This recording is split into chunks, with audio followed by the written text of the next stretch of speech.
some of the details. Trump underwater in his overall approval rating by 12 points. Trump underwater on his handling of the economy by 15 points. Americans saying that Trump's tariff gamble will cause immediate harm to the U.S. economy by a 50-point margin, saying what he's doing will hurt the U.S. economy. You might remember we covered that Quinnipiac poll a couple of days ago. But Quinnipiac also had a couple of questions at the end of that poll that we didn't cover when we did it the other night, but they've been gnawing at me a little bit ever since. And the first one was this, quote, "As you may know, the editor of The Atlantic magazine was accidentally added to a group text chat on the messaging service Signal, where plans to launch airstrikes against a rebel group in Yemen were discussed. The chat included President Trump's national security advisor, the defense secretary, the vice president. The question is this. This is the polling question. How serious a problem do you think it is that the messaging service Signal was used to discuss these plans?" Well, the proportion of Americans who said it was not a serious problem was 22%. The proportion of Americans who said it was a somewhat serious or very serious problem was 74%.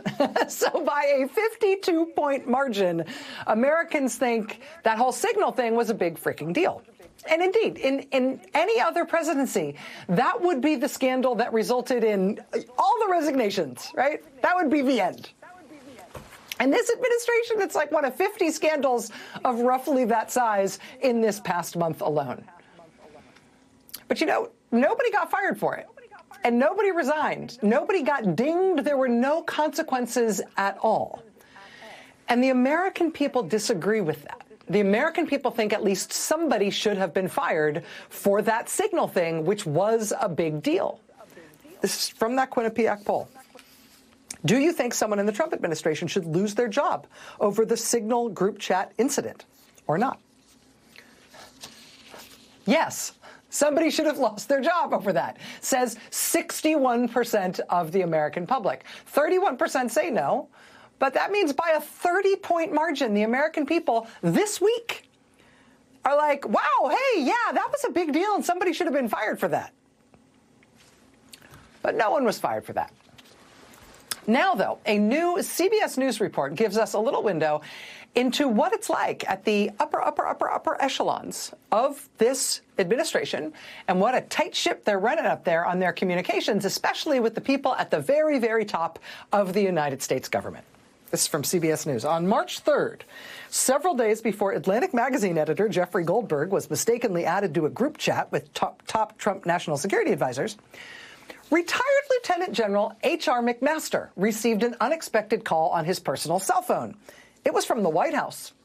And he was instructed by the voice on the other end of the line to stand by for the President of the United States.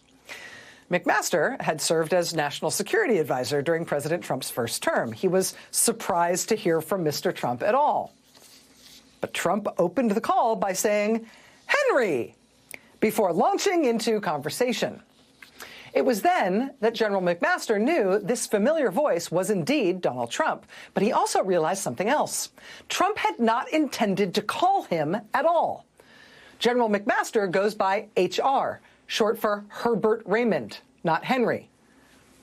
McMaster then said into the phone, "Mr. President, this is HR McMaster."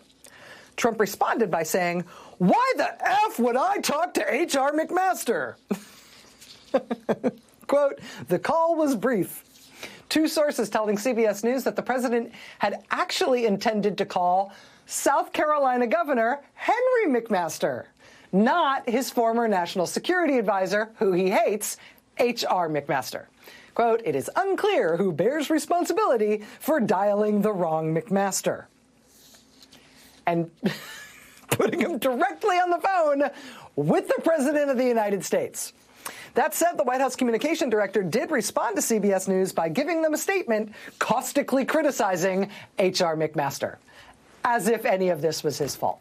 So this is just a few days before Trump's new national security advisor put a journalist on a group text chat about the down-to-the-minute details of forthcoming U.S. military plans. Just a few days before that, Trump himself called up H.R. McMaster when he was trying to call a totally different guy named McMaster. And when the guy he actually called interrupted and said, "Mr. President, I'm H.R. McMaster," the president responded by saying, "Oh, why would I want to talk to you?"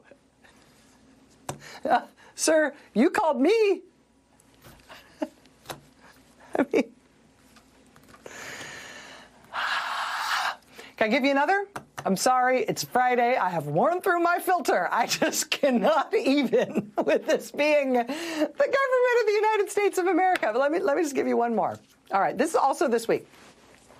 You may recall that Trump appointed a pro wrestling executive named Linda to be the Secretary of Education, Linda McMahon, right? Turned out to be a weird job because both she and Donald Trump say that her job as Secretary of Education is to shut down the Department of Education. Kind of a strange job. Still, though, Linda McMahon, Trump's education secretary, found time in her busy schedule to go to a conference this week, a conference on artificial intelligence and American education. It's a whole conference about AI. Artificial intelligence, AI. That's what we call it, right? AI. AI. Unless you're Trump's education secretary.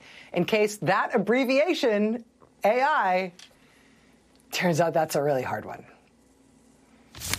I heard, I think it was a letter or a report that I heard this morning. I wish I could remember the source, but that there is a school system that's going to start making sure that first graders or even pre-Ks have A1 teaching, every year starting, that far down in the grades. And that's just that's a wonderful thing. You see the other people on stage with her going, she's the Secretary of Education. She's talking, wait, what are we talking about here?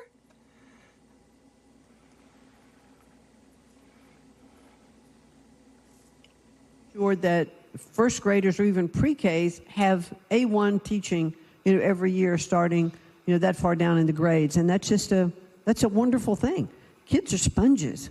They just absorb everything. And so it wasn't all that long ago that we're going to have internet in our schools. Woo! Now, okay, let's see A1 and how can that be helpful? Now, I myself, I love me some A1. It's tangy. It really brings out the best in a steak or whatever. But A1, I mean, it's not like an education term of art, like K-12 or something, right? Or pre-K.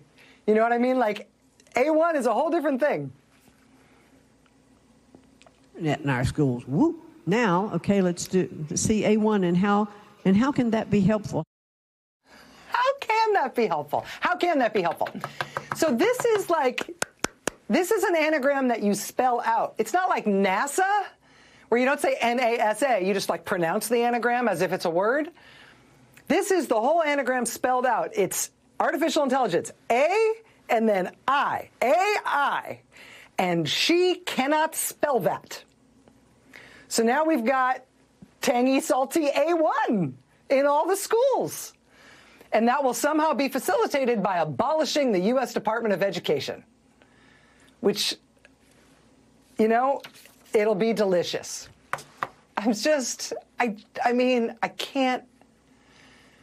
Everything they're doing is so terrible. I mean, I'm sorry.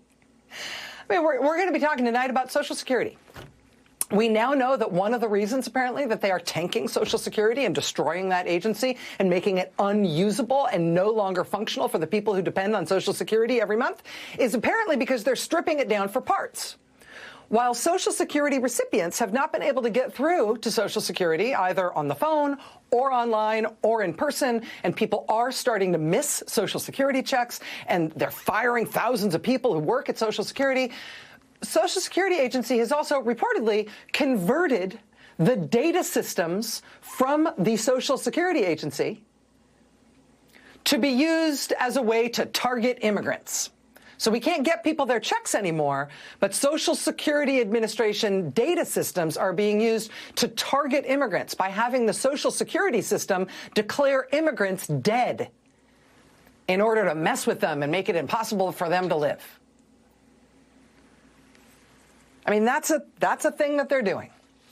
In the Mahmoud Khalil case, the Trump administration has now admitted they have put in writing that the U.S. government under Donald Trump believes it has the right to target individual people and expel them from this country, not just on the basis of their speech, of the things they say, but of things they might say someday, or even that they might just secretly believe,